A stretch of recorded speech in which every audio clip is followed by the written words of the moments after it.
if you put the work in, you will improve, and that's what's so rewarding about the sport. All right, let's go.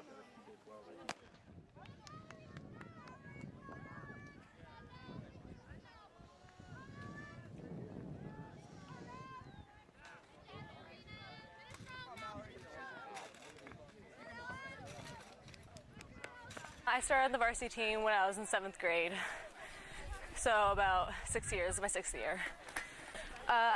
For outdoor, I hold the long jump and the 100 hurdles record, and for indoor, I hold the 55 hurdles, long jump, and triple jump. Are they your favorite events? Sometimes they are, and sometimes they aren't. A lot of what depends on being my favorite is how I do in them, but hurdles is definitely really my definite favorite right there. Yeah, I owe a lot to my coaches. I definitely would not be anywhere where I was if it wasn't for her. I can be pretty hard to deal with sometimes, so I'm really happy that she's definitely put up with me. And through indoor with Coach Champagne and Coach Bombard, they gave me so much one-on-one attention that gave me what I needed to succeed. So I'm really grateful for them. Your teammates and your family kind of pushed you to succeed. Well, at first I didn't really like track that much, given it's probably the hardest thing I have ever done. And I mean, it takes a true athlete to run track, so there were those nights where I'd cry and I was like, I don't think I want to do it anymore. And they're like, no, you have to stick with it. You have something in this. And you know, if it wasn't for them always supporting me, I don't think I'd still be here. And they believed in me, and then it came to this. So I'm happy that they were there for me to keep supporting me. Because it's hard not to get down on yourself sometimes, because it's really, a lot of the things you do in track, half of it's emotional, half of it's mental. So if you start getting negative, it's hard to succeed in all your things. So you always have to just wipe off what you just did bad and keep continuing. It takes a while to get used to that. It's a huge mental game. It's really important that a lot of athletes give this up when they don't know the potential they have, and it's hard to just jump into track and you're watching all these people who are winning all their races.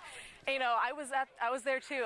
My first year sectionals at my hurdle race in the final, I fell and I didn't win, and the next year I went to states for it. So just because you have a bad season doesn't mean it's always going to be bad. The thing about track that's so great is your improvement is in black and white. It's not an opinion like your playing time. It's if you put the work in, you will improve, and that's what's so rewarding about the sport.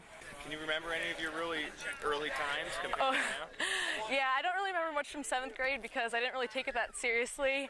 But my first year I went to states for the hurdles. It was kind of an awkward year. Like, a lot of the great hurdlers had graduated, and there was a bunch of us who were young and just starting to improve. So first year I went to states, I ran about a 17.2.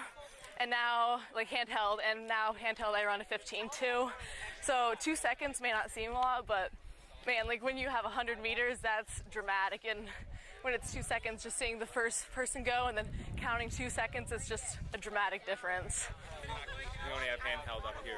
You know, how does that play on your mind with your times? There's a conversion, but when I do really well with the handheld time, like, I don't know if it's accurate, but I always believe it if it's really bad. So sometimes it is accurate and sometimes it's not.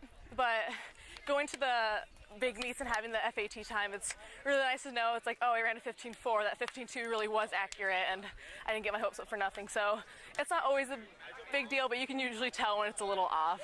So it's just nice to go to the big meets and get your official timing. Explain your letter of intent signing for UVM. Well, UVM was my #1 school, and I had been talking with the coaches a little bit, and I was definitely interested because they're only one of the schools in the area that actually has animal science pre-vet. So I talked to the coaches, and they seemed interested, and I went to an overnight, and the program fit with me perfectly, and I got along with people on the team, and dealt with that they wanted me, so getting the scholarship was definitely exciting for me, and I couldn't ask to go to a better school for me. The training is going to be different when you go to UVM. How do you think that can propel you as an athlete? I'm definitely looking forward to a little bit more strength training because it's hard. You know, in high school you only get a certain time every day after school, after you've been through a long day of school. At UVM they do practices in the morning, and they do running, and then they do strength training. So I definitely need to work on my strength training to pick up my acceleration, and I think that's I know I'm going to become so much a better athlete under them with the continuous training. I'm excited to see where it takes me.